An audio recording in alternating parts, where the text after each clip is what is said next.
Hey everybody, it's your pal Drew Dracy, and it's almost Christmas. Woo!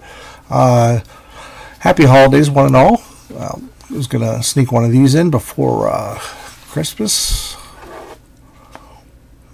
Let's get right down to it.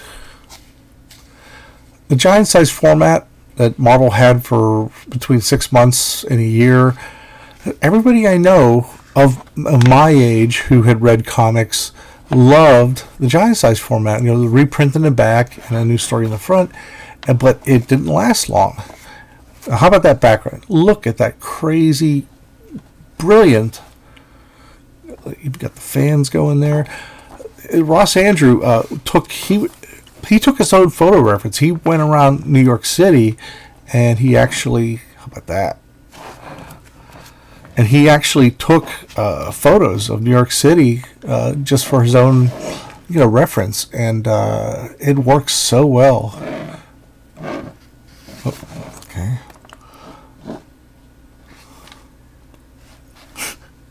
Chomp. Your lizard's a little raw. You need to kind of have to baste him with garlic and port wine and. Let me see what else. And we get a backup of a reprint of an old Spider-Man issue 21, I think. Usually it says originally, that's so small. Originally presented in Spider-Man 21. I was right. How about that? Terrific fun. And like I said, I wish it had lasted. There was about a month or two towards the end where the giant size format for all the books was all reprint.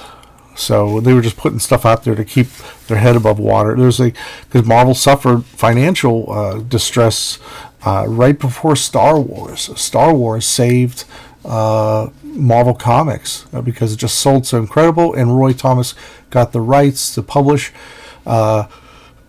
like for pennies on the dollar, because at the time science fiction didn't sell very well, and it was an unproven property, and turned out not to be so much science fiction as it became space opera.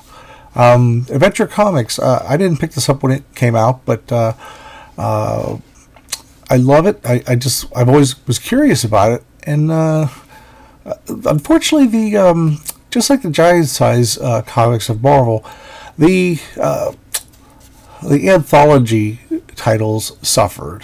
They were great in this, except for Brave and the Bold, but you had Batman in every issue, and that's fine. But and Marvel Team Up and The Thing and Marvel 2-in-1, but those two were like what do you call? They're just really sellable characters. They sold the comics based on whatever turkey they were teaming up with, like Modred the Mystic or whoever. Love that. And how's this for a treat? Okay. We got us a Dick Giordano, J.M. DeMatteis in one of his early stories. And you got Constanza, Adrian Roy, Len Wein. I mean, it's a real great group. And Dick Giordano's just, he was always a treat. I mean, his inks were fantastic, but he also did some great, interiors of his own. I mean, Jim Aparo was sort of in the modern era. He was like the ultimate Aquaman artist, but I would not be disappointed to see a Dick Giordano story. Here we got Steve Ditko, inked by Romeo Tangel, who maybe this is one of his earlier. There we go. Maybe it was one of his earlier gigs, because I don't really remember his name going around until there we are. Until it wouldn't be an episode of my show if I wasn't out of focus at least once. Penciler designer is interesting, because I don't think I've ever seen that kind of credit. I mean, co-created a lot of other stuff, and I am sick with jealousy that I didn't get the ink Ditko ever. Almost had a chance when I was in CrossGen. Almost. Joe Staten's just the greatest. He could do straight superhero stuff. He could do hilarity. How about that? He's really, it's like he's tapping into the Jack Cole stuff, but it's not swipe by any means. So It's almost ready. Actually, when did this come out? I guess yeah. I guess it came out close to 1980 because that's when the second Superman and Batman happened. This one I picked up solely on the cover, and I was high on Legion of Superheroes, and the editors were smart to have given to the cover because I just snatched it up right away. Little Reed Knife Force. I always love that kind of stuff. Billboards. The story and the art's kind of rushed. How about that? Adam Kubert, Joe Kubert's son, one of his two sons, who started off as a letterer. And I'd mentioned in previous episodes that a lot of newbie artists start off coloring, lettering, everything. And see, there's a lot of text-heavy stuff, so George kind of squeezed the art in. It's not one of his best jobs, but it has nothing to do with him per se. It's just that it's a real heavy. It's a lot of text. So I mean, actually, as an artist, even though this is rushed looking, it's a dream because you don't have to draw any big buildings or spaceships and stuff like that. I did an earlier episode where I showed the 1978 World's Greatest Superheroes newspaper strip where Martin Pascoe and George Tuska did it, and I loved it. But it didn't last long, and I wasn't even a DC fan back then. I was like Colossal Boy. And here we go. Dan Spiegel. He's another guy. Mike W. Barr is a great writer. I have no idea why. To my knowledge, he hadn't done anything since the late '80s. But that I could be completely 100% wrong. But a lot of these people went into writing for cartoons and other stuff that, I'll say it once again, that paid better. Because when you get a little older, you kind of, not even that old, you kind of want, you'll take the opportunities you get, and you kind of, you realize the big picture and saying, I love doing comics, but, this pays better, and I do get some creative use, even though it might be micromanaged. It's still a better way to make a living. I hate to say that because in my mind, comics are the best way to make a living. How about that? Beautiful. Spiegels. You got the Clock King, one of those wacky characters. Not as wacky as Mr. Fish, though. That's really nice. Even though they're a little too orderly, it almost looks like they're doing a funeral procession. Nobody laughs at Mr. Fish. We find out what happens to Abe Vigoda in this issue. I couldn't resist a dumb, corny joke like that. Well, and at the time, my favorite art team was Gorgeous George Tuska and Venturesome Vinnie Coletta. I think it worked best because there weren't any backgrounds to erase. I could see doing several pages of Tuska in an issue. That is sweet. The way the smoke's done. Come on. It's real tight. I loved Power Man. He was great. No one left at Mr. Fish.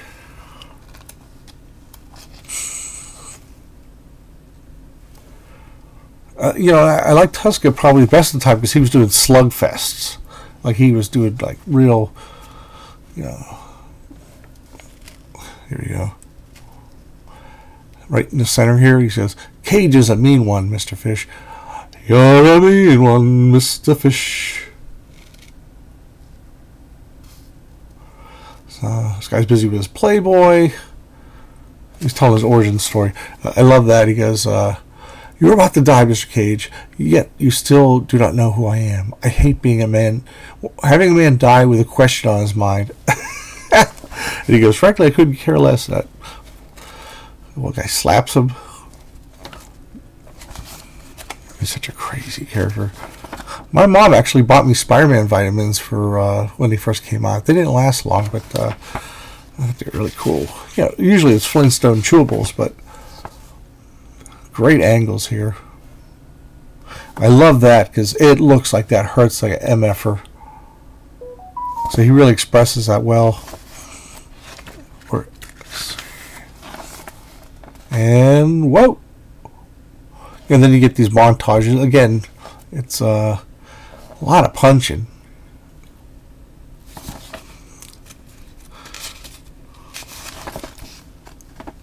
And that's why I like Marvel a little better than everybody else, because they shamelessly did a lot of fighting and punching and kicking and stuff. And, you know, I guess it was a lot of people, you know, you had King Kirby doing such incredible slugfest in the 60s. And then later on, but when he did his New Gods and such, it became an intellectual book with some action and a lot of drama, which was great. But I'm not here to talk about that. This really reinvigorated my interest in Daredevil. It was kind of waning for a bit, and it's Gil Kane doing interiors. Jim Shooter, he started off. He did some writing in the 60s for Legion of Superheroes, but he was too young. They found out he was 14 years old or 13.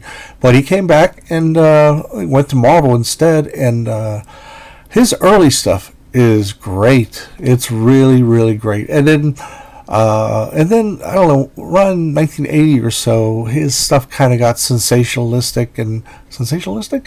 He I don't know what happened. Like his first run of Avengers was flawless. Second run, that was the shame. That was what they did to Yellow Jacket. What he did, and I kind of dig Jim Mooney's inks on this. I mean, I know he got heavier as time went on, like a little more heavy-handed, but that's wonderful. I love that. And this came out, this issue June, came out the same month as What If #3, which was done by the same creative team, except Klaus Janson was the inker. One of the best ones ever. What if the Avengers had never been? I like that. It's good. And Kick. Oh, lovely. But he kind of brought back that edge to Daredevil that Marv Wolfman had. Classic, you know, jump into the groin. I mean, this doesn't really work because it's like, I don't know, it's like his torso would be in Daredevil's intestines. But and even then, I knew it was kind of weird. But you know, when you're a kid, it's still fun. And Kane stuff is fun. You know, like that kind of stuff. And Bullseye's throwing everything at him. And there's another one. He's like, I'm going to dive into your abdomen. You did it to me, I'll do it back. So, and there you go. Because Daredevil, his radar sense usually helps him, but early in the issue, when he was Matt Murdock and got hit with that golf ball that really wrecked his head for a while, it kind of really made it hard for him to fight this. But Bullseye had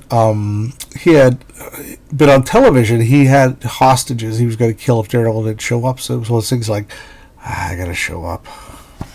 Even though, you know, he goes, I have to go by the sound of the voice. Here we go. Love it, love it, love it.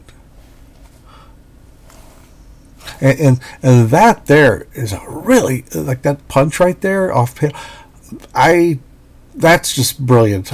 You don't see that a lot. It's such a gutsy image, and you know, because it's like, oh, where does hand go? Where does fist go? It's like, no, you can follow by the trajectory of the speed line of his fist right into Bullseye. And he's got Daredevil in his sights. Daredevil's still wincing. He manages to scoot aside a little bit. Still alive. I shot you point blank. Nobody can.